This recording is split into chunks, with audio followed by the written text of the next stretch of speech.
faith, and happy Good Friday to you. We are looking forward to celebrating with you tonight at 7 p.m. online. Today our reflection is from Matthew 27:15 through 23. Before I read it, I'm going to show you my dog Kai. Just for all the dog lovers out there, he is listening along too. All right, Matthew 27.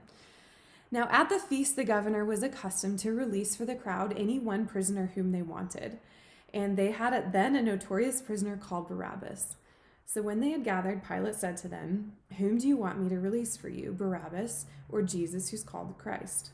For he knew that it was out of envy that they had delivered him up. Besides, while he was sitting on the judgment seat, his wife sent word to him, "Have nothing to do with that righteous man, for I have suffered much because of him today in a dream." Now the chief priests and elders persuaded the crowd to ask for Barabbas and destroy Jesus.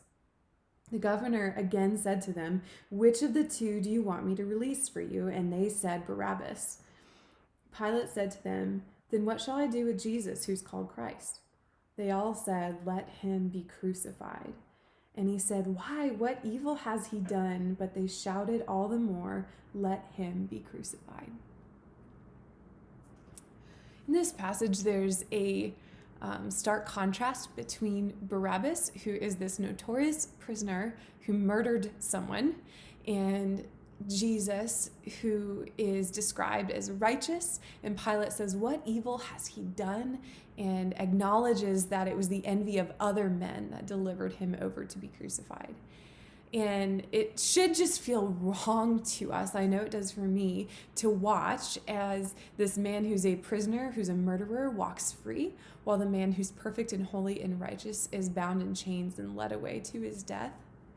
And yet I hope we see how beautiful that exchange is for you and for me, because what it means, our reality every day, if we're being really honest with ourselves, is that we come before Jesus and we say, "Jesus, I was not the follower of Christ I needed to be today. I did not love you with all of my heart, soul, mind, and strength, at least not completely. I wanted to, but I didn't. And I sure as heck did not love my neighbor as myself, especially if included in neighbor is all the people who live under my roof right now that I've been quarantined with for 2 weeks." That's our reality. We're selfish. We don't show compassion.